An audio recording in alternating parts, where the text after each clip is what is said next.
Kings, queens, everybody in between, welcome to the greatest podcast on this Twitch channel. Folks, we're not here to just talk about any old type of smorgasbord of bullshit. We're here to talk about all of the bullshit. Whether it's the EVO entrance numbers skyrocketing to over 7,000 for one game and over 10,000 total.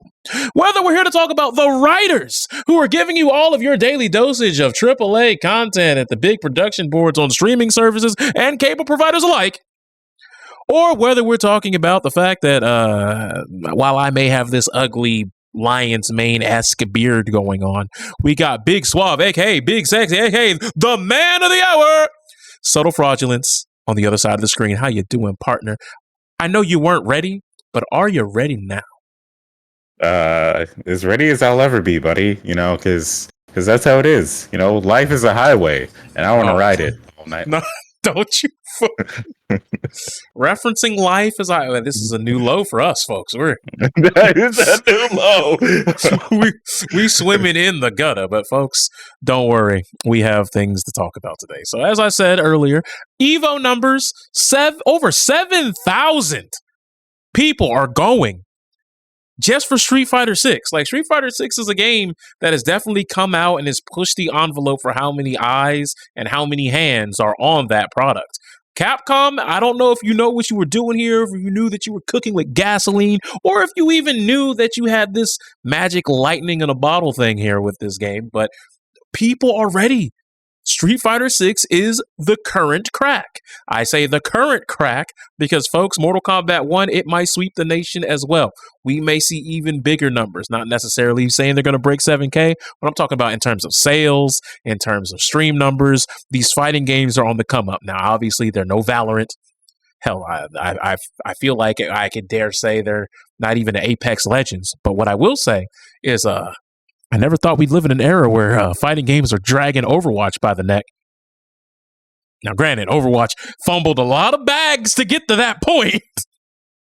But I just thought I would never be able to say it. But here we are. 2023 has been quite an interesting year at that. But I don't know if you've done the math when it comes to how many rounds you would have to make to get to top 8 at EVO if you were to go, say, get sent to losers in round 1. Well, let's say you get there late, you're DQ'd, and you got to make an impeccable losers run. Do you know how many rounds it takes you in a 7,000 man bracket to get out of your pool, out of top 290 whatever, all the way down to top 8? Do you know? 30. That is a large guess. That's actually overshooting it. It takes anywhere from 20 to 21 rounds, depending on if you were in that losers round 1 with the bye or without the bye. But let's just be on the side of caution and take the lower number, low ball, and say it's 20 rounds. That's 20 different unique opponents back against the wall you got to go through to make top 8. And I know some of you guys have a keen ear, you guys have a keen eye, you read my lips, you heard my voice, and you said, but they're only streaming top 6. Exactly. Imagine if somebody runs through 20 people, gets the top 8, loses the 7th place match, and doesn't even get on the stream. Bro, I keep forgetting. They're like, yeah, top 6 only. We don't want what happened last year, where you're gonna stay up at 3 a.m. waiting for Strive top 8 after Dragon Ball top 8 finishes. Sorry, guys, that took too long. Don't worry, top 6 only for Sunday finals. That way, everything's going to be stretched into a nice little block. You can watch it with your friends at home. But here's the thing. Even if only top 6 is streamed, like even if that's the case, it's only top 6 finals. All right, cool. It's crazy that somebody's going to go through that onslaught of a bracket, that massacre, leaving so many other qualified and certified killers in their wake on their way to their 7th place finish. And it's not that they don't get on stream. Top 8, those 7th placers don't even get a medal. There's no ceremony. There's no fanfare. There's no confetti. Whoa, sir, I have to interrupt you. Word on the street is that they are going to get a snack box for making it to top 8. All right, so they may not get a medal, but they get a controller. So like that's even better. What are you talking about? I would smash that Smash Box live on national television. Boy, Come on, whoa, come on, man. We support junk food customs over here. We love we do. junk food I would customs over smash here. it so I can buy another one. Obviously, supporting the business, not this free malarkey. No, I'd be hot. I'd be hot if I go through 19, 20 different rounds of just absolute shrapnel in my back, daggers in my spine, fighting Hondas, Blancas, JPs, Kens, and Juries, finally getting close to the finish line just to lose game 5, just to be, hey man, here's a controller. Because look, more than likely what we're going to have happen is someone's going to win a Snack Box Micro and they're a pad player. And they're just going to be like, I guess it's a good kid. Now, is it a custom micro? See, that's the question. Is it like a special limited edition only, I guess what? There's 8 main games? Only 16 people in the world will have this Snack Box Micro.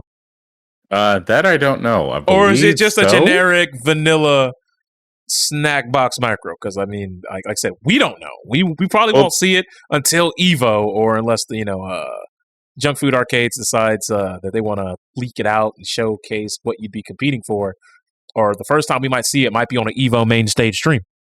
Well, there is an EVO micro box like custom stick already, so it might just be that with the EVO logo and all that stuff on it. I'd be tight. I would still be tight. Unbelievably tight. I would be so tight, people would be asking me, did I get Botox? I'm stretch leather out here, bro. Look, pad is the optimal controller for this game. We all know that, but Snackbox Micro is pretty close. It's pretty close to it, right? Possibly, hopefully. Now I would assume this is for all games, not just Street Fighter. So there'll be some air quotes easier pathways if your game has significantly less numbers than the 7K to getting your Snackbox Micro. But if I remember correctly, they're not even getting paid. Like only top 6 are in the money. That one. I don't know about that one. It's possible the top 6 is the only ones that are in the money, and if so, god damn! Especially after 7,000 entrants for Street Fighter 6. Oof. I like punch in the air if you get 7th place, all right?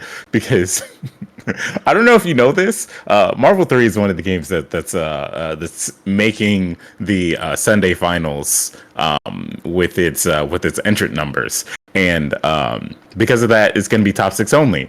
I don't know if you know about the 9th place curse, but it's been Clockwork.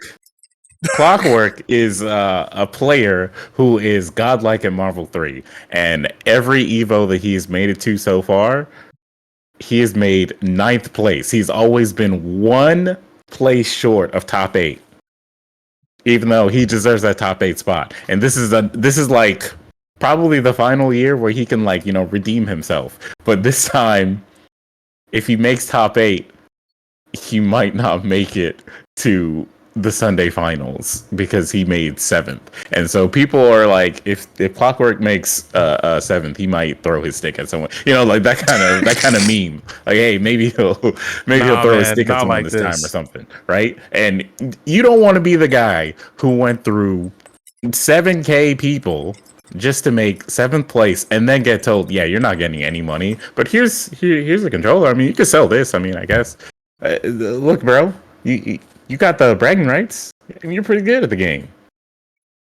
See, I'd be upset. Pat me on the back and say, bragging rights? It's like, word? Bragging rights? That's all you doing? What do you think is the character spread for top 8 or top 6 Street Fighter 6? For tops, in terms of my tier list, I guess my top would have Blanca in it at the 6th spot. Okay. I feel like Honda is going to be at the 5 spot. No, we don't have to do places. Just name characters that are going to make it. How about that? Okay. Make it easy. Cammy, Jury, Ken Masters, Guile, and yeah, Honda Blanca. Okay, so now I for think, whatever reason, I feel like there's just going to be this one rogue character, and it's not going to be something like Manon or something like that. I think somewhere we gonna get like it's gonna be like Kimberly, bro. Nah, it's gonna be Rashid. You know what? I forgot that he's why are they doing that? Well, I forgot. Folks, if you don't know, Rashid is a character that is not out right now and won't be out for another 10-ish days, 11 days, something like that. Something like that, yeah. And then 13 days after that character has been released to the world, he's going to be legal at a tournament. Now, the pessimistic way to look at that is someone who's really good at the game is really going to click with this character really fast and isn't going to have enough time to actually give a lot of players a lot of good matchup knowledge. And a lot of the people that you'll be playing online are going to be people who are fledgling, picking up the character, maybe struggling with some of the mechanics, and are going to give you some false narratives about how the matchup is played. Meanwhile, that one person who knows how to cook the entire roster because they've been playing since launch and they're already a high-level player in Street Fighter 6 is going to take this character and abuse the fact that not only are they a really good character with their main and a really great player and can achieve greatness with their main, they don't mind diving into the Rashid to take advantage of a lot of people's lack of familiarity with the matchup. That's one way to look at it. Potentially could happen, not ruling it out. But I think the more realistic approach is I don't think a lot of people are going to want to roll the dice on that character. Because even though, obviously if you're good at the game, you'll probably be good with any character that you pick up. Playing Rashid on short notice of only 2 weeks, that's still only 2 weeks. As we know with Street Fighter 5, like there'll be characters that'll be out for like 6 or 7 weeks and people are still like just now getting to sink their teeth into what this character does. But then again, online was not as present in Street Fighter 5 at any point in its life cycle as 6 is. Like in 6, you want games, you can get the games. And with the better net code, you don't have to worry about, I could play you, but you live all the way over there. Because, there's people playing across the Pacific Ocean, playing with people stateside, and it's fine. They're not even worried about it. If you want those games, you can get them. And the fact that the game isn't region locked on PC, which is something that a lot of fighting games as of late have been doing for whatever reason, but they don't have that problem. So it works out. Now, personally, I don't know how you feel about the subtle fraudulent. I feel like there might be someone who gets in with Rashid, but I don't think Rashid will be their main. I feel like it'll be like their character and then Rashid for like 2 or 3 specific matchups they don't like playing with their main. I feel like it's going to be someone who's been like waiting for a Rashid, maybe like a John Takeuchi or like maybe Dual Kevin. I don't think Dual Kevin's going to switch, but like someone who's like a Rashid main from 5, who was like, finally, I don't have to play Luke anymore, or I don't, you know what I mean, that sort of thing. But you mean someone saying, finally, the boy is back in town. Exactly. They will finally put respect on my name. I think that'll be the case, and instead of Honda, JP will find his way into top 6. I guess if you want to frame it in that context, I could see it. But yeah, I think that will be like a rogue Rashid that either makes 7th place or makes it to top 6, and everyone will be like very like salty about it. Like, how did they allow this character? Even though it's not going to be that big of a deal because Rashid is probably not going to be like uber busted or anything like that. Okay, that's what we assume. There's always the Pandora's box of, anybody remember what was it, CEO 2015 top 8 MKX Tanya? Mm-hmm. We could get that. Maybe Rashid is just absolutely nuts and you're throwing if you're not playing that character. That's a realistic possibility too.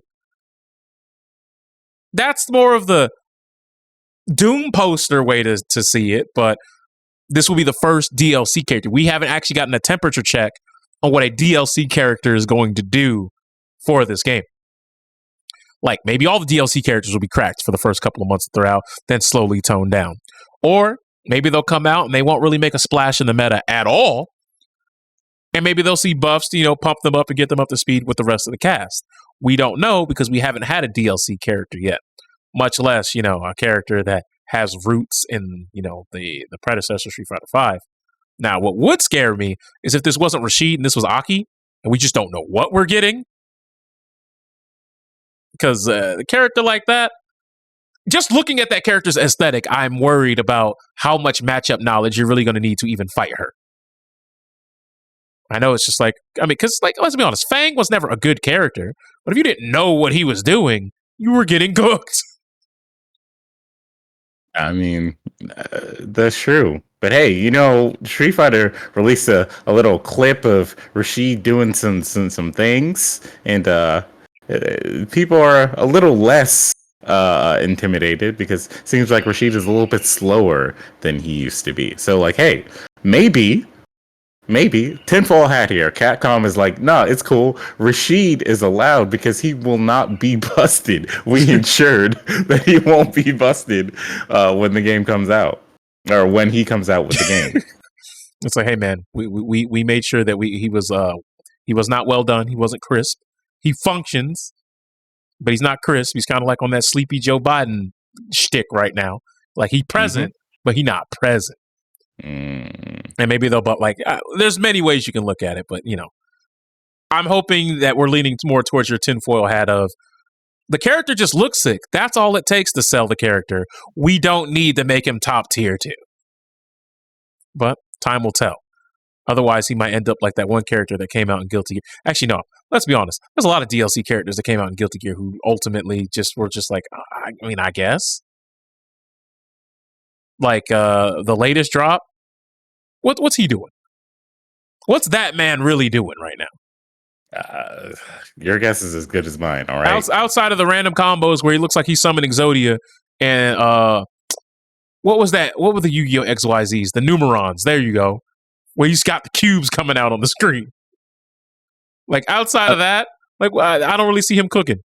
Come on. So Asuka, from what I've seen, Asuka has low health. So it's like one of those things where, you know, if he's full screen, he's going to cook you as long as he has the right, you know, RNG, as long as he has the right the prisms and whatnot in his gauge. Otherwise, if you're up close, GG's. Look, it's like, I see that man touched, bro. That man was at 80% health. Man got hit with a BNB that ended in a super and a wall break, and it said slash. And I was like, huh? What do you mean he's dead? Hey man, remember the old meme? Okay, awesome. Now do it on a character other than Chip. So what about Bedman? Like, I haven't seen Delilah cooking. I see like a lot of people showing a lot of tech in the lab. And it's like, all right, guys, I want you to watch. If you guys want to play a super technical character, and get a lot out of your money. And it's like, all right, they'll show a BNB. And as soon as the BNB ends, it just cuts to the character select screen going, Eno! Happy Chaos. And it's like, oh, okay. Faust. And it's like, oh, okay. Don't play this character is what you're signifying. But EVO is definitely going to be something that I'll be excited to watch from home. Sorry, that's 11,000 people who are signed up, and we're not even talking about their plus ones, family members, people who got spectator badges, the staff themselves. That's a lot of people. Venue. Yeah, that's going to be an insane venue to be in. So good luck to everyone who's going to be there.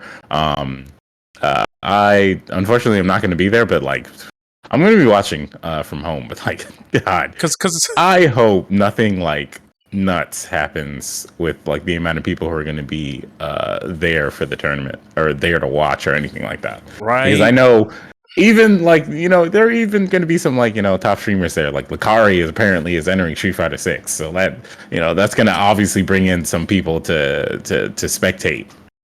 Because the other thing I think is a little bit weird, like when you have like big interest numbers like this, every single time, and it seems to always be EVO, but every year we have to navigate this minefield of tweets that just say things like, if you're going to EVO, take a shower, use deodorant, have hygiene. And it's like, do y'all ever get tired of the same jokes every year? Like the people who are going to wash their ass, we're going to wash their ass. The people who weren't, we already knew they weren't. But even if you have, let's double the number, 22,000, at the end of the day, y'all are still a small event as it comes to gaming conventions and anime conventions. Like Anime Expo is like 3 times your size. We've already been there, done that. MomoCon, probably triple your size. Been there, done that. All right. As long as the ventilation in the venue is good and taken care of, you guys will be fine.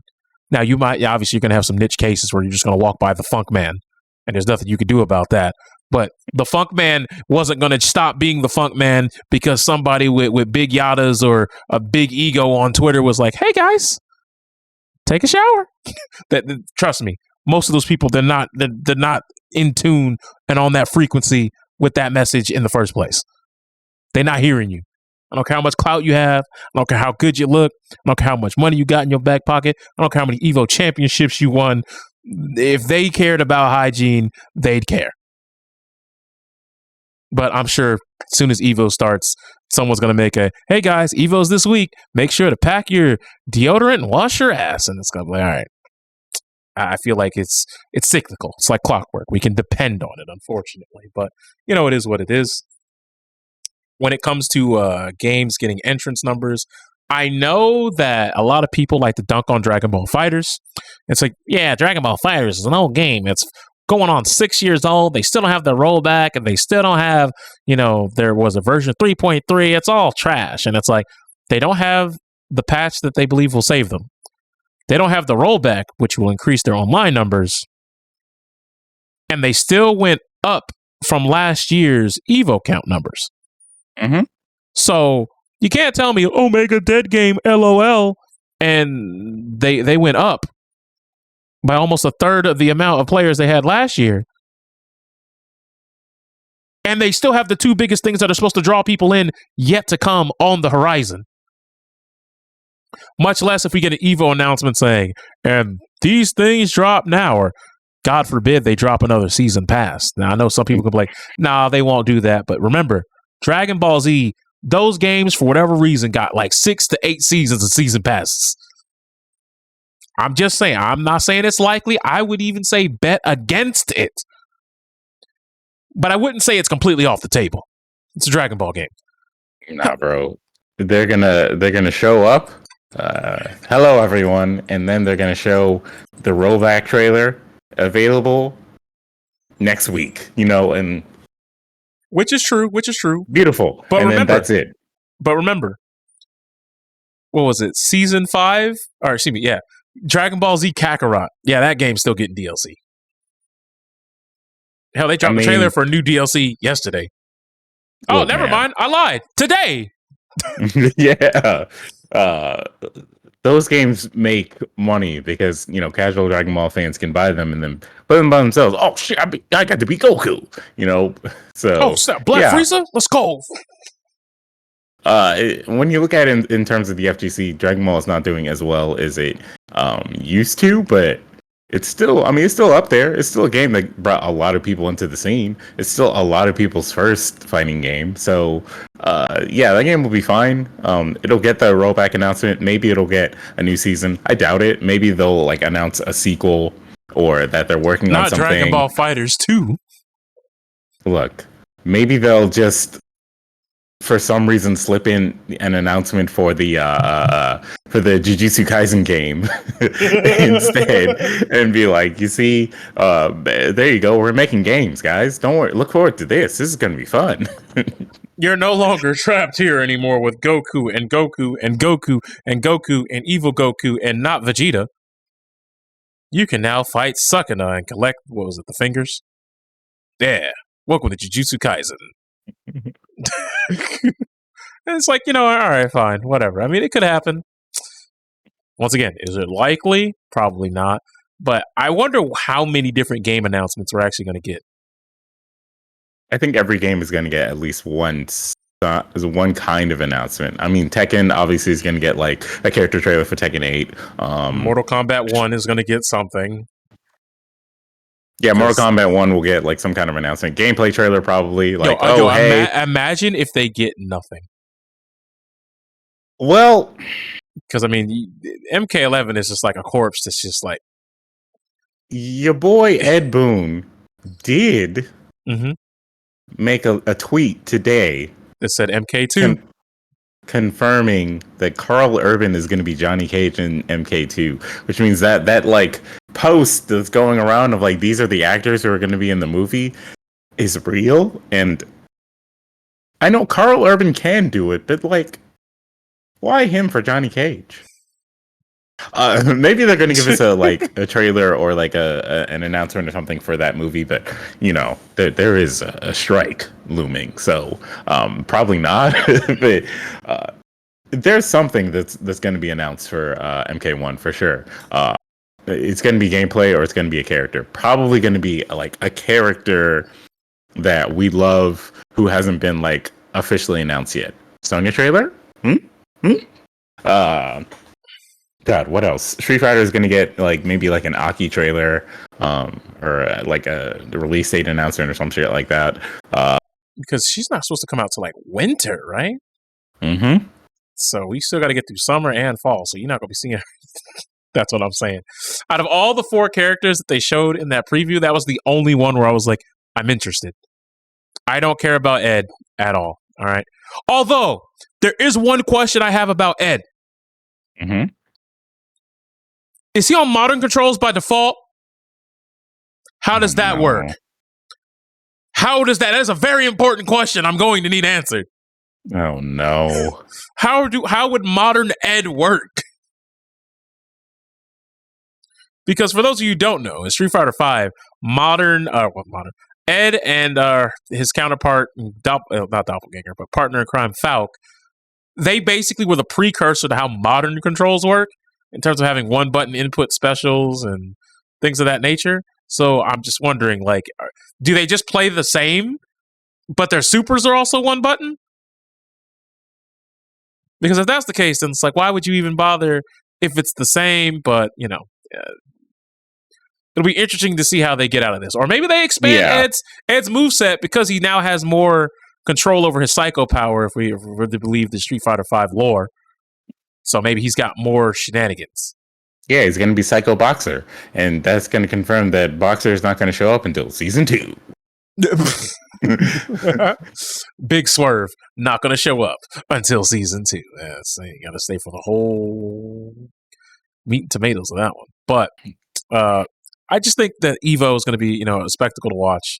It's going to be great to see a lot of competitors actually throwing hands and seeing how a lot of these games who have been around a while, how the meta's progressed, how it's changed, and seeing what we can, get out of it. Because I don't know if you guys have ever watched like the first EVO for like a game, like upon its release, and then like the last EVO.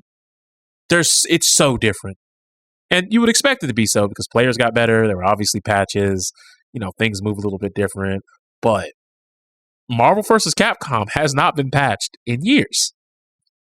Mm-hmm. And I remember the last time we had a Marvel vs. Capcom top 8. What did everybody say? Well, we don't really count that one because all the killers weren't there, or some of the killers who were in attendance decided they didn't even want to play. I don't think we got to worry about that this time. No, man, it was a side event. See, that's the argument. No. Those EVOs didn't count because it was a side event that time. This time, it's an official EVO game. So, and I think it's number 3 in entrance count. So, because it's 4. Who's 3? Is it Tekken? Probably. Probably Tekken. Because I know Guilty Gear's 2, Street Fighter's obviously 1. I can't see anybody else beating them because I know Melty's not. I know MK's last place, but I mean, let's be honest. We knew that. We knew that last year. Mm-hmm. Exactly. A lot of the people that people really want to see show up for MK literally are playing other games and not in MK. Which is insane, but hey, that's what we're up to. Everyone's in the Mortal Kombat 1 waiting room at this point. And to be honest, given how MK11 was handled overall and the lack of support and how Ed Boon and the rest of NRS, it seems like they don't even want to acknowledge that it exists at this point. I can definitely see why it's the tumbleweed capital of the video game fighting game world right now. But speaking of tumbleweeds, other people have decided to kick rocks because that writer's strike is going next level. Which is really weird that you would hear about a board meeting about people at the table who are heading of the table dictate where the money and the cash flow and the paper trail actually goes. Come out and take the mask completely off and say, we're going to wait for them to basically go homeless. We're going to starve them out. I was like, huh? The worst thing you could say. Like, holy shit. You don't. Okay. I know that this is the era where you just say the quiet part out loud, but you don't do that. Let me give you an example of like a real thing that has been said by someone who is running for president. Okay, there's a man in Alabama. He is an older white gentleman. He is having a conversation with Caitlin Wu-Tang. I forget how you say her last name, but like CNN anchor on CNN, and she is explaining to him that white supremacy is not just about supporting the white race. White supremacy is when people believe that the white race is superior to all other races. And this man said, you can call it whatever you like. I call it being an American. He said that on TV. And he thinks that people are going to vote for him. And it's like, my brother in Christ, you think that default American is white supremacist? You don't say that out loud, even if you do think it. Okay. Are you talking about Tommy Tuberville? Yes, I am. Are you talking about Alabama Crimson Roll Damn Tide former offensive coordinator? Yes, sir. He said it. And he's like, yeah, vote for me. And I'm like, bro, come on, man. Just because you have like a rep, just because people know who you are, doesn't mean that's gonna like carry you. Okay. So as far as the strike goes, Bob Iger from Disney said that we're just gonna, like they've been hinting at, we're just gonna kind of like wait it out. Because it's foolishness that they're gonna strike like this and they're gonna do all this. They're gonna get tired and come back. They've been making comments like that.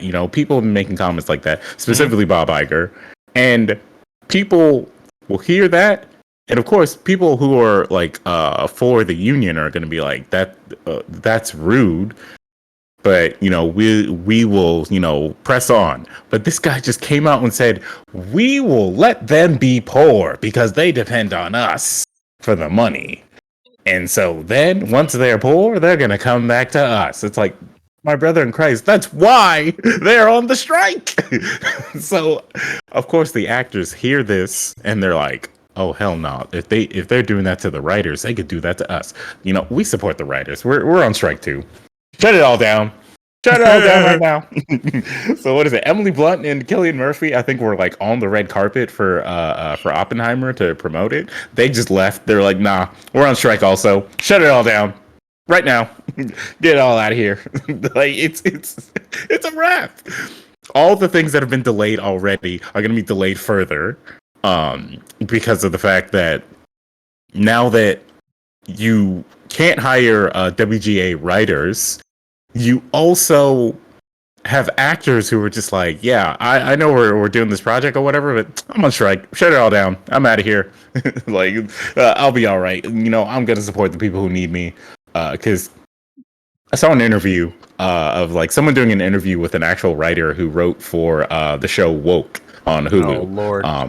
Yeah, they're a writer for the show, but it wasn't like about them like talking about like the show specifically. It was about them talking about the writer strike. And this woman said for her last job for that show, she got paid about $200K for the show. But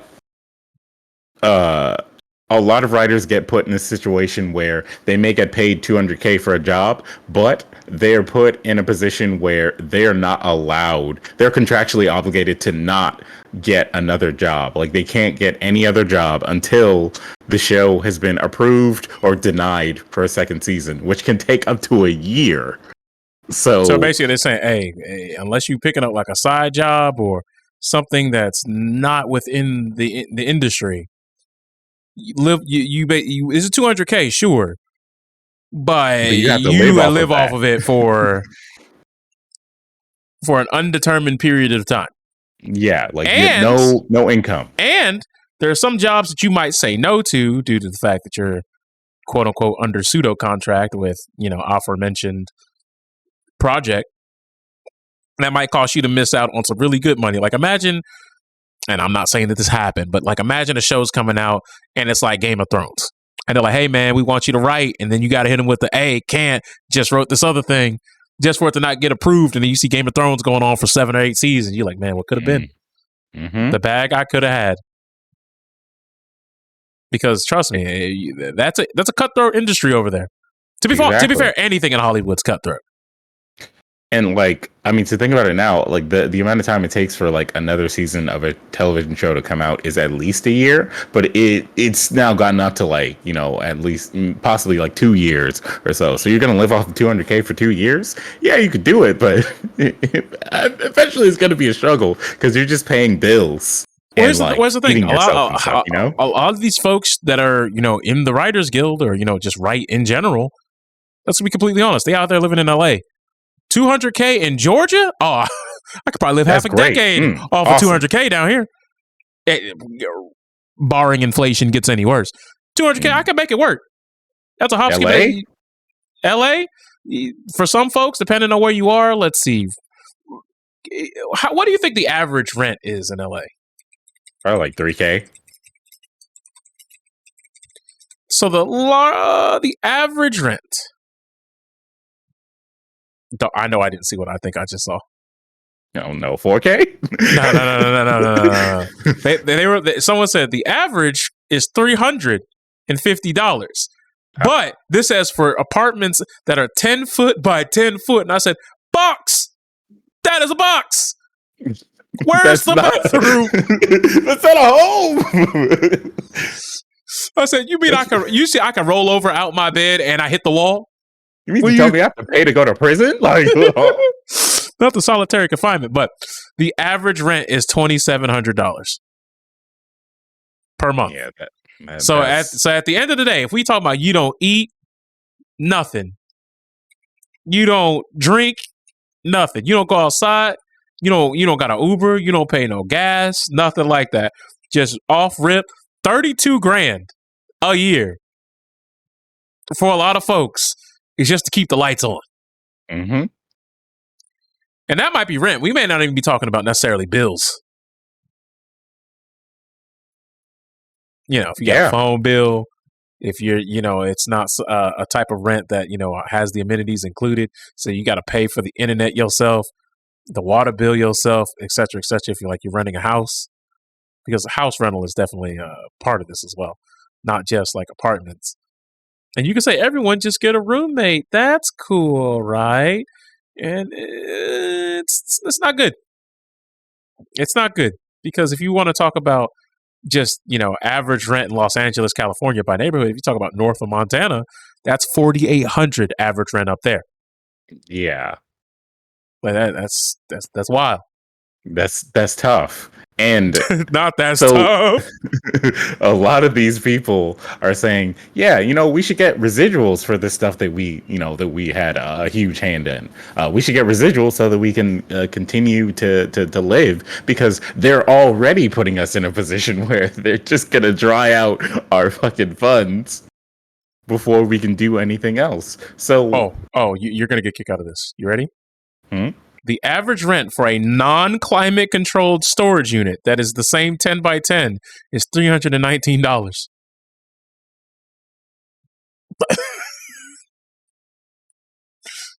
No climate, no AC, hot, musty storage unit.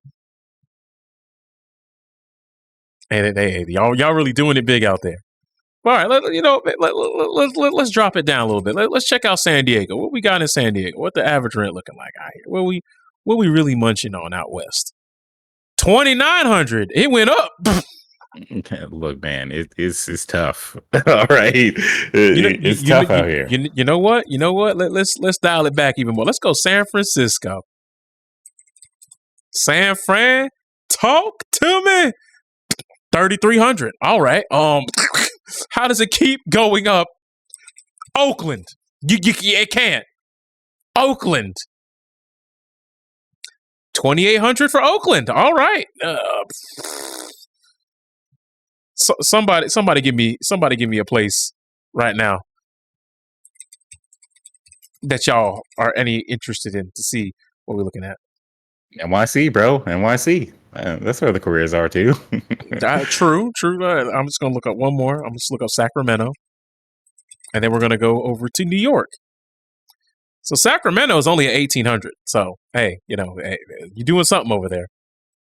But Sacramento's kind of out of the way for probably your job commute, but it's an option. As far as New York is concerned, average rent up there, if you want a studio apartment, as of July, is $3,400.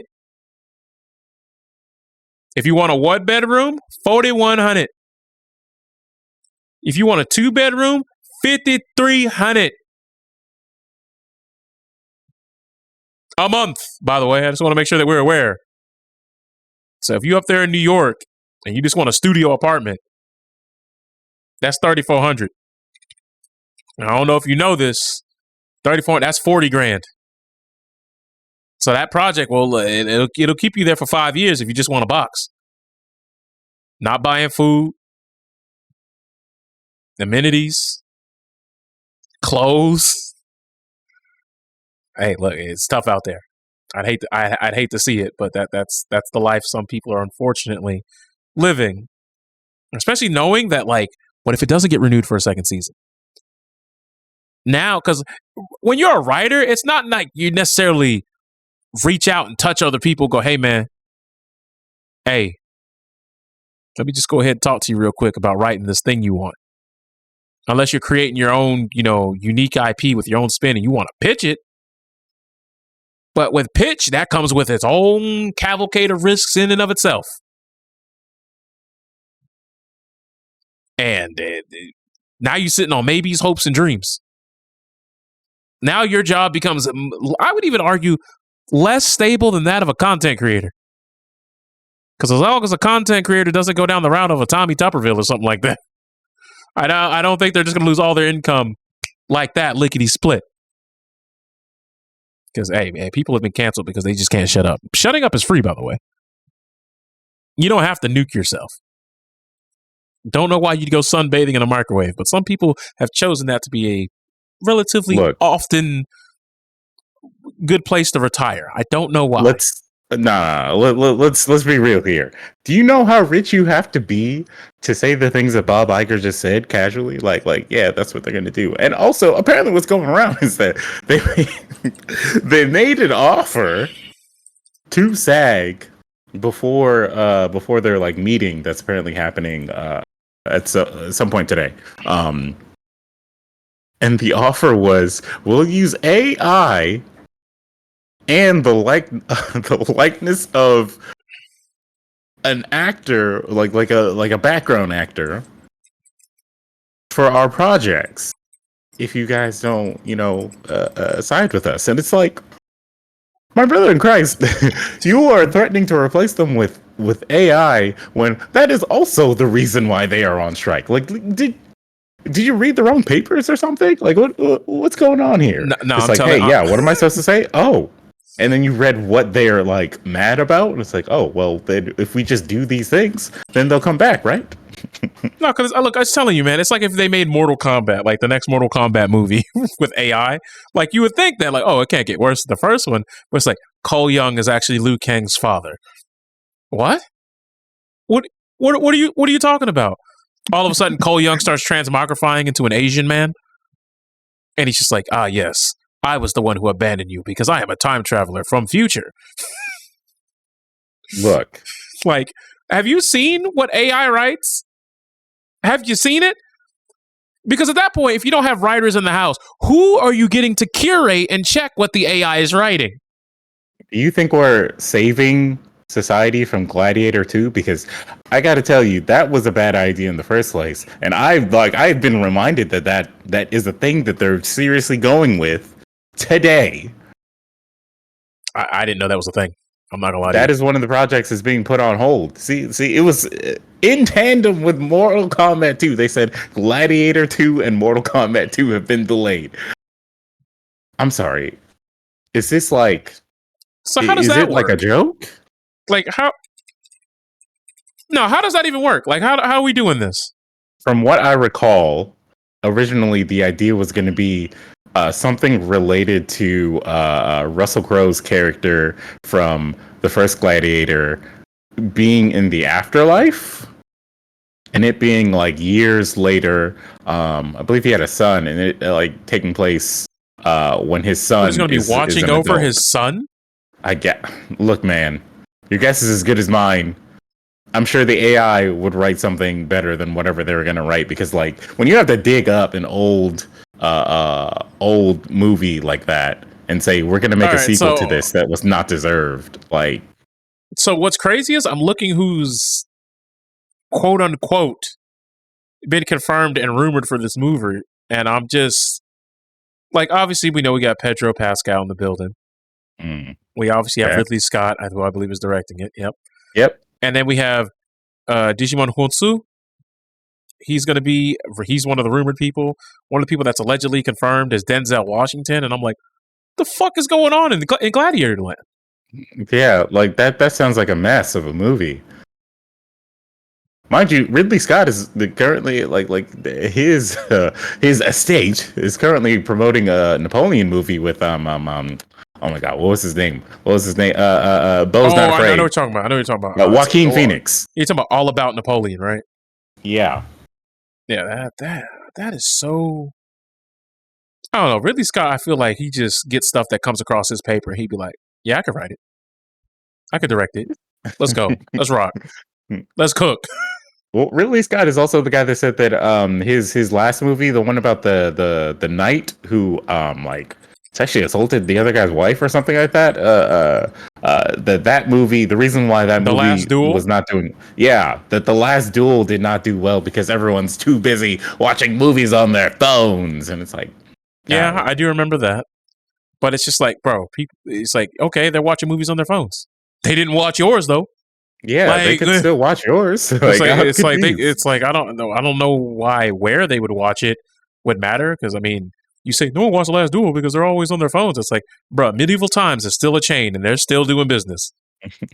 just say you ain't get the eyes on the product, my boy. It's okay.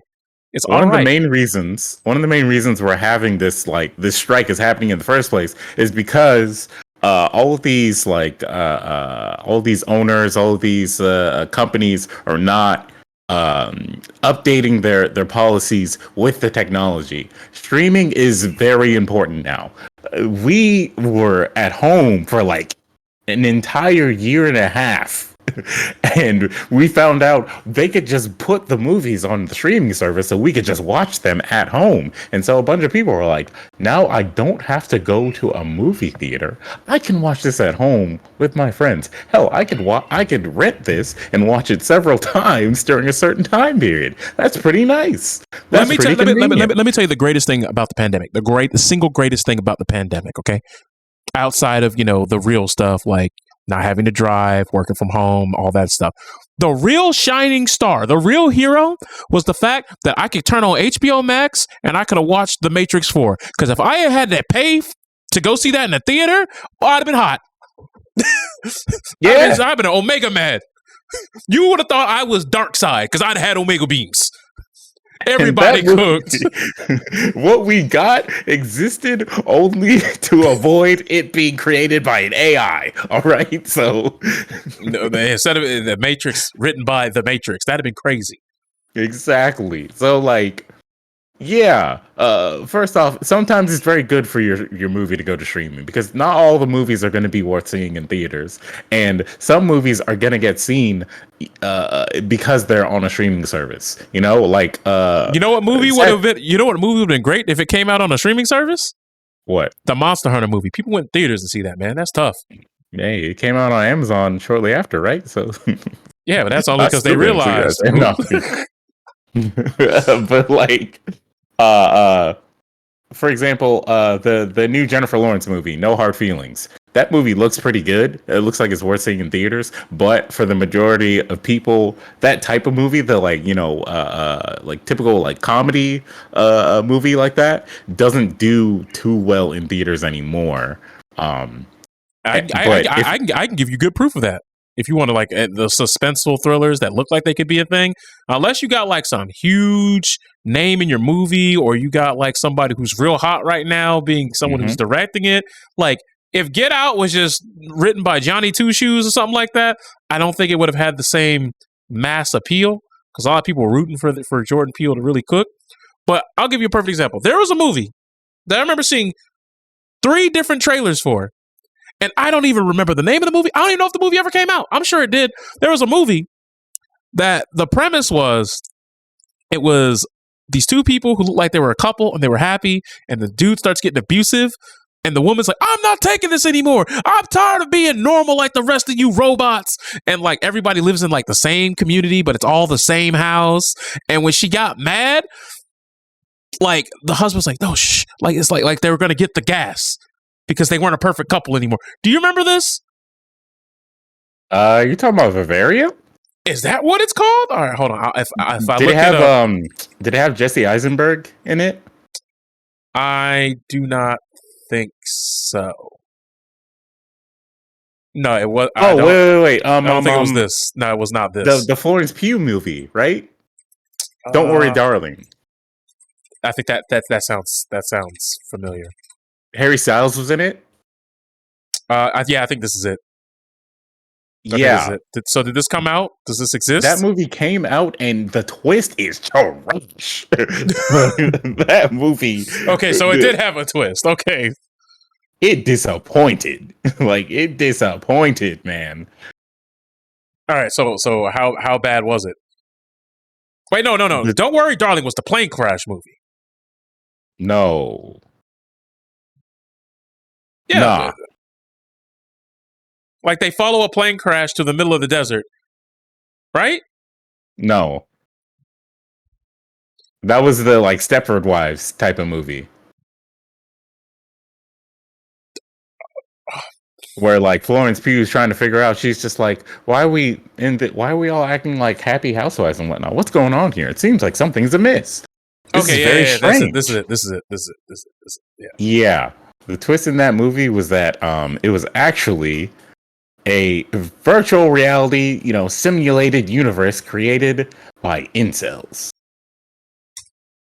Never mind. I'm sorry I brought this fucking movie up. I'm mad. I ain't even see the film, and I'm now agitated about now having that knowledge.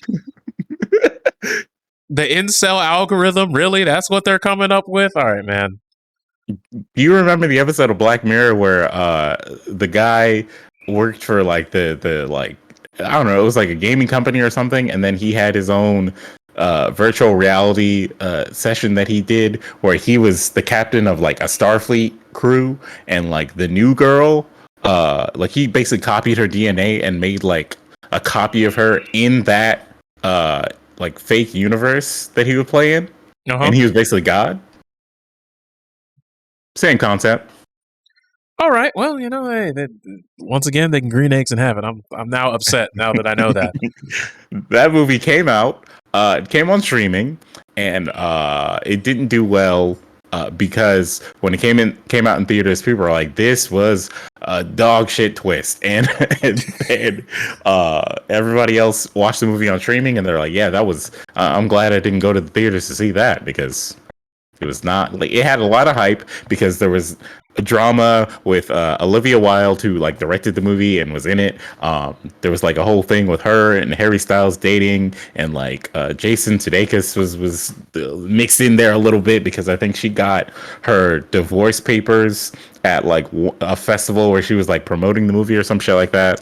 There was a whole thing where possibly was it Chris Pine might have possibly spit on Harry Styles or some shit like that. Like, that's what that was. Like, it was at like an award show, right? Yeah, someone like walked by and like people were like, "Oh my god, he just spit on that man!" And it's like speculation on whether or not one man spit on another man. It was just like, it was all just nonsense for this shitty movie. Well, hey, they tried, man. They tried. But back to the writer's strike, I just think it's insane that they would mask off in such a way. But somehow, even with all that being said, they're still doing better business than DNF Duel, because I don't know if you guys know. They announced the patch, they announced the new character, and for a while it was crickets, it was big chirps. Then all of a sudden they show a preview of the character named Spectre, one of the female Slayer job advancements in the DFO game. And everyone's like, oh man, that's super sick. But no one really cared because it didn't have a release date. Then they showed another trailer, which also didn't have a release date. It just said sometime in July. And in that trailer, there were dropped combos. Like, it wasn't edited together in a way that made the character actually even look remotely cool in any way, shape, form, or facet. And people were just like, all right, well then who is this even for? What's the even point? And a couple weeks later, they drop a trailer and they say, the character comes out. What was it, July 11th or July 12th? Because the character's out now. Yep. And I haven't seen a tweet, a little Bo Peep. I haven't heard a whisper in the wind of anybody talking about this character or booting the game up to really see what the new patch is about, because a lot of characters got a lot of huge updates, huge buffs, huge system mechanics changes. There's a back roll now. So there's a lot more defensive mechanics that you'll be able to see in defensive play that are going to allow you to facilitate a game plan to stop going against some of the more oppressive characters in the game. There have been a lot of care taken to trying to find a way to balance the game. They gave a lot of characters more combo routes, more conversion routes in order for them to be able to do something to extend their combos and make them more versatile in various situations. And they do all of that. And it's like, who is this really, really for? Not to say that, I'm discrediting the effort of the developers, because game development is hard. But it's like, who is this for? Who have you seen talk about it? So I went to go look up, the game, as I do. Went to go ahead and went to Steam charts to make sure, okay, well, maybe there's a lot more people playing this game. So currently, it is up 210% in terms of its player base. So I was like, oh, snap, they cooking. And that means it's only hit 532 players. Now, that's Steam. Maybe PlayStation is having a lot better luck. But there are so many games that are coming out this summer. I mean, hell, Street Fighter 6 is literally here now. Mortal Kombat 1 is coming out in 2 months. There are like 15 solid games that have a large audience pool that are coming out in the next 6 to 8 weeks. And it's just like, I don't know if they're going to be able to sift through this, or they're going to be able to survive this storm or right the ship. Mainly because they announced characters all the way up through 2024. I don't know if you saw that. They announced the roadmap. Did you know that? Yeah, I saw the roadmap, and that was surprising. So it was. They say they're going to drop another character in the fall. So in the next 3 to 4 months. Then they're going to drop another character in the winter and a new stage, but the game's only got like 8 stages. So like having a new stage and all the stages are the same size. So basically it's new background. Because like a new stage doesn't really matter unless you're playing in an arena fighter where there's like different advantageous, positions you can get to, or something like Smash Brothers where the configuration and geometry can be played differently, which can skew some matchups. Or if you're playing an NRS title where certain interactables reward certain types of characters and things of that nature, which, by the way, MK1 does not have interactables, so you're welcome. And basically, kind of a, who cares, new stage, whatever. And 2 new characters in 2024. So the game's going to get at least 5 new DLC characters, starting with Spectre, who's out now. And I don't feel like it's making any waves. Maybe I'm wrong. Look, I just don't feel it. I mean, the game did trend this week because of the patch. Maximilian streamed the game. He was like, "Hey guys, I'm gonna do some trial mode combos with Spectre," and then mess with some. You want to know something strange about Max? What? So I saw Maximilian in a game. Like his model was in a game. Mm-hmm. Naraka Blade Point.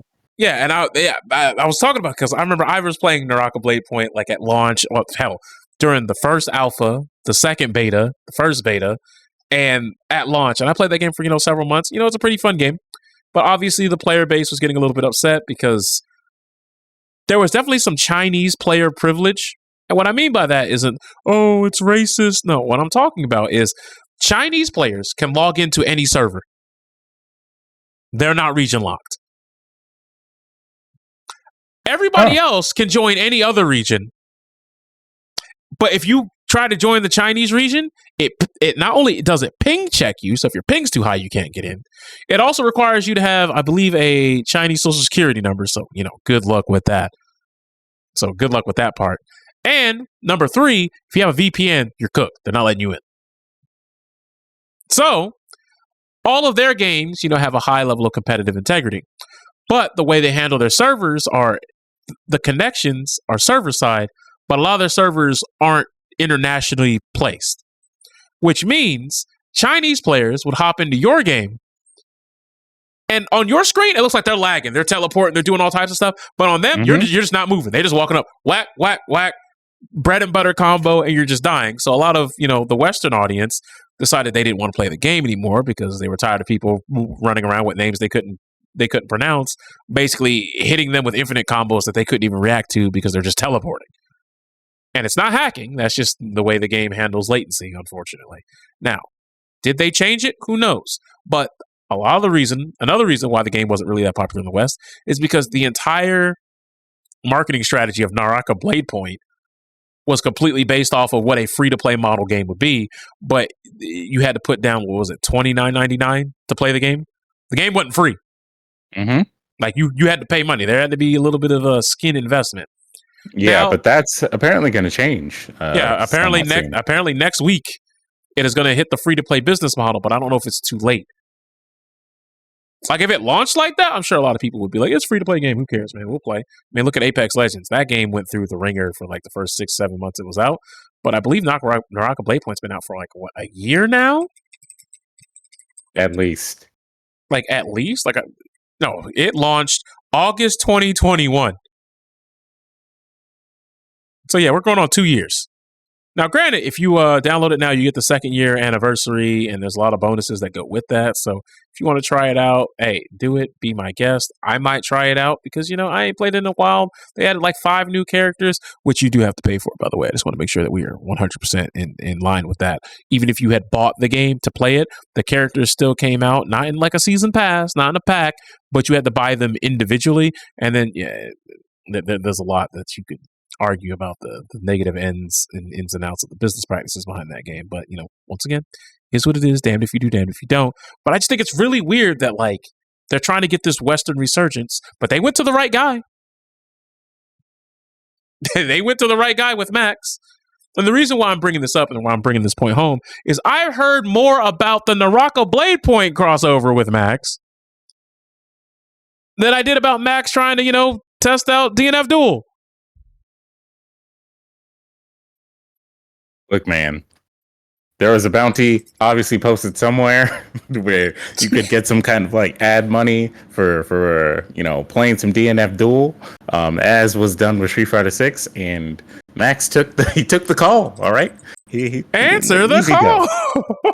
Easy dub, man. Easy dub for him. So I don't knock it, man. If I had the same audience, I would do the same thing. So like, yeah, that's pretty much it. I mean, it's good for the community that exists right now that the game is still getting like patches, is still getting like love, but people have been really burned by that game, and it's going to be very hard for them to like get anybody to come back, especially now that Street Fighter 6 is out here, so especially with EVO so close, like, will this patch be enough to push the community to want to make it a side game? Because I also feel like it's too late. Yeah. Because I feel like if you wanted to submit to do that, you would have had to do that at least months ago. And yeah, but it's still possible. I mean, it's still possible for them to do it. It would just take a lot of like heavy lifting for them to get away with bringing people back into their game. So we'll see what happens. Hope all the best for them. But yeah, that roadmap is very aspirational. It's unfortunate, but hey, sometimes it is what it is. I hate to say it, but in cruder words, some games are just not meant to cook. And unfortunately, that one waited too long to try to get its swagger back. And now it's in the position it's in. But at the very least, it did have some time. It wasn't Battleborn. If anybody remembers that game. All right. So, anywho, DNF duel aside, let's hope for the best for that and then see what happens. But, they're definitely not going to get any kind of like EVO announcement besides, hey, this is the character that we said we were going to give you. And, well, speaking of dire straits, as we saw, Activision Blizzard, Microsoft won their case over here in the U.S., and hey, they're ready to cook. They're like, let's go ahead with the merger. Let's go ahead and get the acquisition going. And there's something really important that I want to say about it, but I want to hear your thoughts. What are your thoughts on it right now? Hey, man, the Boys character is now available in Call of Duty. There we go. Yeah, the Boys promotion. New game. Don't worry about that. The promotion. Yeah, guys, play the game, please. Spend money on our products. Diablo 4, the Call of Duty. Diablo 4, Call of Duty. The Diablo 4, Call of Duty. Oh, no, dude. Anyways, if you remember the 90s, do you remember DOS? Do you remember that? I do. Do you remember how we had companies like Apple and IBM? You remember that? You remember back then, right? In the 90s? I remember. You remember how like we had like various different people making operating systems that were actually something that were sought after? It wasn't just the one that everyone knows, the one that kind of has a community, and then the ones that make less than 3% of the entire infrastructure and market share of operating systems like we have today, right? You remember those days? Okay. I believe you're referring to the times before we had some of our businesses and communities monopolized. Right. So, but you remember? I remember those days. Yeah. So, like, let's just throw a pin at it, throw a dartboard, and let's just go with 1990. Do you remember Amiga? You remember that? Yeah. Do you remember OpenVMS? Somewhat, yeah. You remember Solaris? I do remember that. Okay. Then, you go on later on. You remember IBM? They had their own thing for a while. You had, I don't know why we have Newton, but Newton existed. I don't want to talk about Newton. But point is, we had a lot of options. Keeping people honest, making sure the prices were, pretty fair. And then Microsoft decided, you know what? If we can't beat them, make them join us because we got the money and the capital to do that and make the right investments and just buy them on out and make some of the key components and the things that are necessary to be successful, make them proprietary, part of it, copyright it, mark it, lock it down. And that's what they did. Now, I'm not saying that we've seen this before. I'm not saying that the acquisition of Activision Blizzard is doom and gloom and Sony's going to go the way of the dinosaur. That's not what I'm saying. But what I am saying is y'all better hope Sony cooks for years to come. Because I'm telling you right now, there is a world, there is a timeline. And you could say this is a conspiracy theory right now. And I'm not here to make the argument for the console war of being Team Sony or Team Microsoft. They both have various pros and cons. I got a PC and I got a Nintendo Switch. I'm fine. I'm going to be able to play 90% of the stuff through Game Pass or when Sony decides they'll wait 8 months and bring it to the PC. I'm good over here. But if Sony decides they don't want to cook no more, and they're like, hey, man, Microsoft's just beat us. Because you saw how desperate they were sounding to stop this from happening. Mm-hmm. Game Pass might go the way of the dino. Stupid. Nah, it's gonna go stupid, bro. What are you talking about? Call of Duty on Game Pass? No. I know. Listen, I said if Sony decides that, like, hey, you know what? Fuck it, we can't compete. We just gonna do something else, and they just move on. Now, there's no chance of this happening anytime soon. But like, let's just say 10, 15 years down the line, Game Pass has so many advantages because Microsoft's been buying some studios, making the right investments. What if Sony just can't compete? They wave the white flag. There's no reason for them to have Game Pass because who are they competing with? I know you ain't gonna try to run these games on the Nintendo console. It's gonna blow up. Hey man, PC exists, bro. What are you talking about? This is a new era. Buy a PC, bro. Please.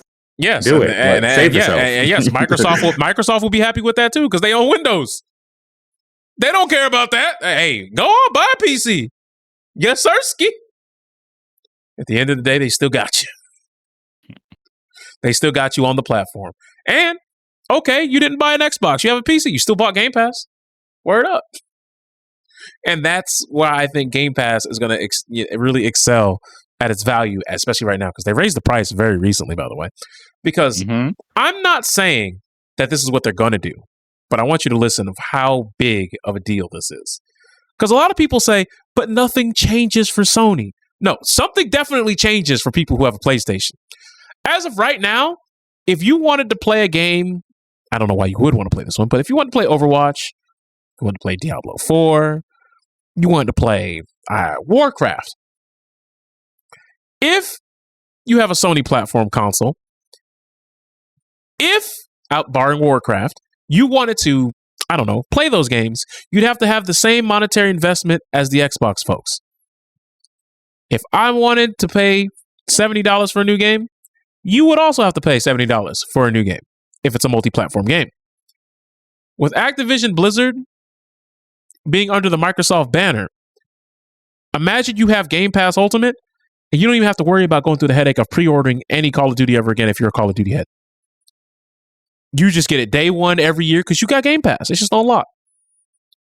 I'm not saying they do this and go this far, but imagine you pay for Warcraft every month.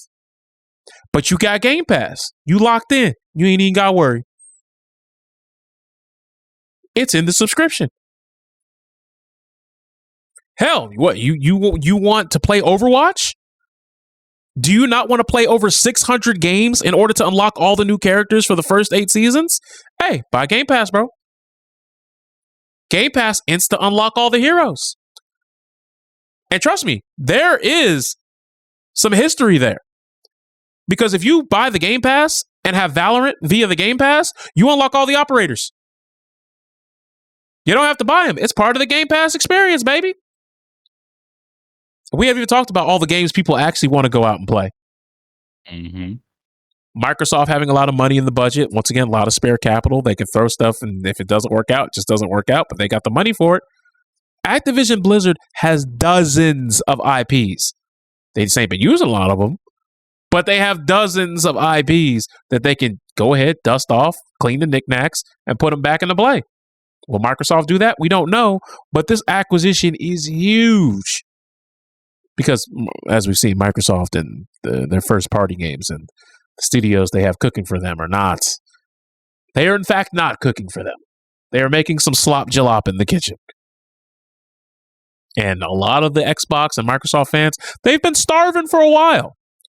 And this could be a dawn of a new era and a new era of greatness that starts with one of the biggest purchases we have ever seen in this industry in the modern day. Now, if they start doing crazy stuff like get the Master Chief Soldier 76 skin in Overwatch, it's like, all right, hey, they could have timed exclusives. Do you remember the timed exclusive era of Sony? Remember how annoying that shit was? Hey man, Final Fantasy 16 still exists. What are you talking about? The era is still now, man. It's still now. It's still now. Look, the PC version of Final Fantasy 16 is gonna go fucking crazy. And at first, all the hype behind that game almost convinced me to buy a PlayStation 5. But luckily I waited, and now I'll be okay. I can wait the 6 months to a year before that game comes out on PC for me to enjoy. Because, I don't think paying $560 for one game. They say it hits PC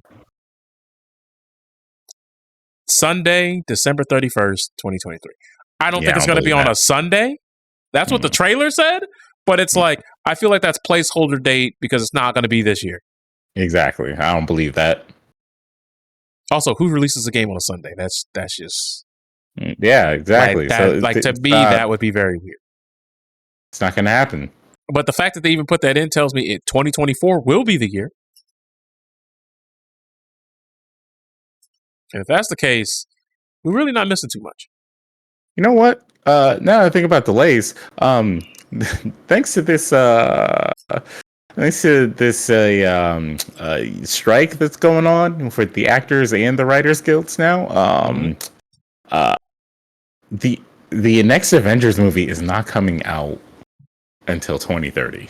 like, we could just say that right now, and it's probably going to happen that way. And the movie might be significantly better because of it. Possibly, yeah. I think, what is it? Marvel or Disney came out and basically said we're going to cool it on the Marvel or MCU content because we were going a little wild. We were going to cool it now and really like restructure and focus on the real point of this content. Which the roadmap is out, so like I don't even understand how you do that. But like they're probably going to cancel a few projects here and there.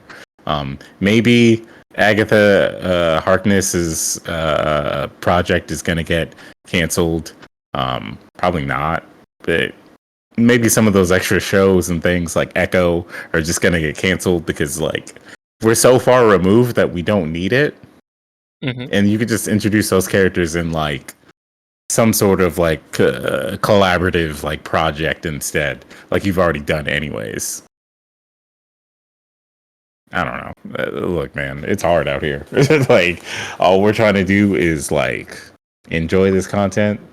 All we're trying to do is like make sure that these people are not being dumb. Like, like Mattel, who heard that, hey, yeah, people are hype about the Barbie movie. We're gonna order movies for all of our products. Uno is getting a movie, sir. Uno is getting a movie. Okay, so that movie better be about a group of friends. Better yet, don't even do that. Full Yu-Gi-Oh! It. Just full Yu-Gi-Oh! It. Have it be some big, huge esport, and it's people getting going into bankruptcy because they're losing in Battle City. That would be nice, but apparently the theme is going to be family. All right, this is the end of the podcast. GG's. We're closing up. Ladies and gentlemen, we're closing up shop. We're closing up shop. Closing up shop. Just put the starting on the screen. We're out. GG's. Everyone go home. But no, man. We gotta go. We gotta get out of here. But anyways. Uno getting a movie. Like I feel like this is not what we wanted when people said we want more toy movies. Sorry, man. I don't think we want this. Shit, bring on the Gorgonites at this point, man. I'll take that. We are the Gorgonites. I'll take that. That's fine. Hot Wheels is getting a movie. Look, at least with Hot Wheels, I can at least see that one. Well, okay. What type of? Are we talking like it's going to be like Cars, or is it going to be like nondescript Need for Speed movie with cars that are not the actual cars, but instead of the Audi, it's the Audissimo? We don't know. We don't know yet. Hot Wheels is getting a movie. Matchbox cars getting a movie as well. Yeah, we're cooked. As a society, we have fallen. What's the name of that fucking stupid movie? Olympus Has Fallen? Yeah, that's us. Yeah, we lost. Look, the industry is in peril, all right? We can't sugarcoat any of that shit anymore. It's in peril, and like hopefully look, okay. I was an avid fan of Heroes, man. There was a writer strike during then, and that ruined the show. They literally split a season in two because there was a writer strike. And so that's true. The second season is complete ass because they only did half the things that they were gonna do in that show. And so here's the question: when you say they split it in half, right? Is it like the split in half where like they just released only half the episodes, or is it the split in half of there were 12 objectives the season was supposed to accomplish, but we had to write it out to where the season was a full slate of episodes, but we only did 6 of the 12 objectives? They only did 6 of the 12 objectives, and then in the next season, they tried to incorporate the other 6 by explaining why the other season did only the first 6. Oh, well, that's tough. I'm sorry, brother. I was never wrapped up in Heroes, so I can't say that I am familiar with its work. They made the bad guy immortal a season after that. So what are they gonna do? Seal him away like fucking Aizen and Bleach? Like what the? Nah, Then man, again- they made him a hero. Oh, all right, fuck it. Yeah, took my vote. That's tough. But fortunately, everything is not bad news. It's going to start off like bad news, but trust me, it ends on a good note. The evil has been vanquished. But do y'all remember Piano Densetsu? For those of you who don't know, he was a great asset to the community. I think anybody who's played fighting games or Street Fighter specifically could definitely say that was a good man with a good head on his shoulders. He was pretty local. A few people that we know knew him. Subtle Fraudulence being someone who can be speaking to the testament of his character. 100%. He was a great man. He look, it's still hard to like process that this happened, but like he found out that he had cancer. He battled with it for at least a month, and unfortunately he passed away. And so it's very sudden, but the thing that's very nice is that like so many people came out and had so many great things to say about him. Like it was surprising to see that like low tier God came out and was like, he was a great dude. I remember meeting him in like 2018, and he was a really good dude. He was a great guy. We had a great time. All these people coming out and having all these amazing stories about how he lifted them up, how he instilled confidence in them. Like he was just that guy. He was the guy that met no stranger, because he was just always so like great to be around, so happy, so positive, all these great things. So Data FGC has decided that they're going to throw a tournament that's going to memorialize him, and the venue fee is going to be donated to his family to help with like medical bills or anything else that they need help with, because like as a community, when you lose someone, it is good for us to like make sure that their family doesn't suffer because of it, because the United States healthcare system is ass. You will lose a family member and then they will put you in debt because of it, which is dumb. Anyways, you were telling me, like, I didn't really know about this until you told me today, but there was someone who was trying to capitalize on this, like a villain who was trying to like steal money for themselves. Mm-hmm. Tell me more about this, man. Tell me more, because that's okay. insane. So on Twitter, somebody decided they were going to make a fake Data FGC Twitter account. Copy the bio and the profile picture. So when people would search for Data FGC, they would see this account and they would message them and be like, "Hey, I know you guys are doing things for charity, raising money for their family. You guys are doing an event in his honor, blah blah blah blah."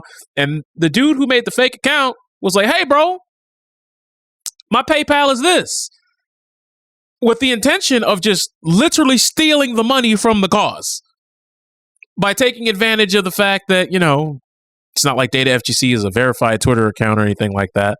So you type in Data FGC and it was a 50-50 on which link you would see first.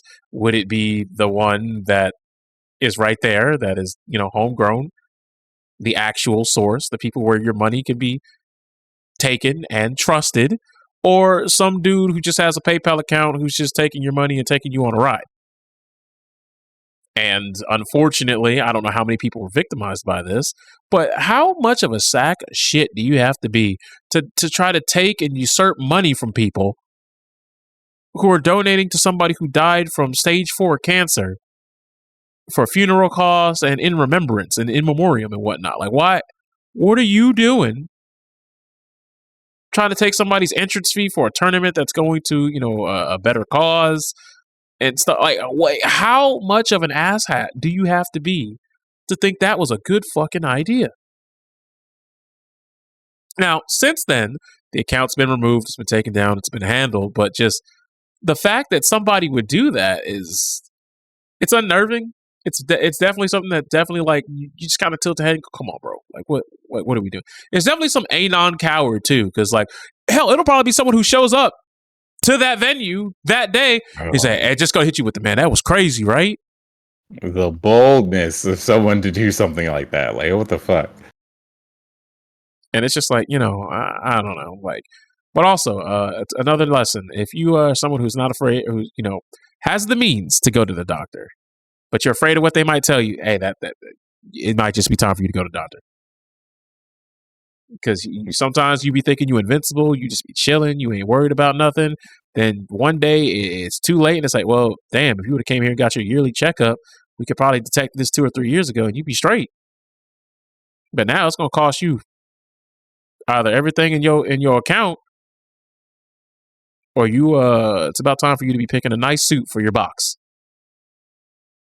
Which I hate to say it, but hey, your mental health, your bodily health, that's not something that you want to play around with and wait until it's too late. I know it's tough, but sometimes you got to get that help. Yeah, do it as soon as possible because you never know like what's going on, what they're going to tell you. Because chances are you are not a doctor. You don't know. Yeah, because like in this case, I remember seeing, Piano say that like he was going, like he was feeling like fatigued. He was feeling a few symptoms. He went to the doctor, check it out, and that they said that they found a mass, and he was still trying to be positive, like, hey, guys, I don't think it's cancer and all this stuff. And now the worst, unfortunately, the worst possible outcome happened, and that really sucks to think about. You never want. You always hear stories of people talking about like losing someone and stuff like that, and you always just think, well, hopefully that's not going to be someone that I know or whatever. And it always becomes very hard to process that like you're never going to get to hear from that person again. But maybe like with whatever you believe, you'll see them in your dreams or whatever. But like it sucks to have to like process that person is not here anymore, and that the people that they love have to like suffer because of it. So. Yeah, get yourself checked out, as soon as possible. Don't push it back and say, it'll be okay. It's just a little pain in my foot, Oh, my hand is just a little numb, whatever. It could be a very major thing that could get taken out. It could be taken care of if you get there soon enough. So, like, you never know. Just check it out. True. But either way, I do want to say, rest in peace, rest in power, my brother. I never got to meet him, but by all accounts that I've ever heard, this is the type of person that everybody in the FGC should emulate as a person.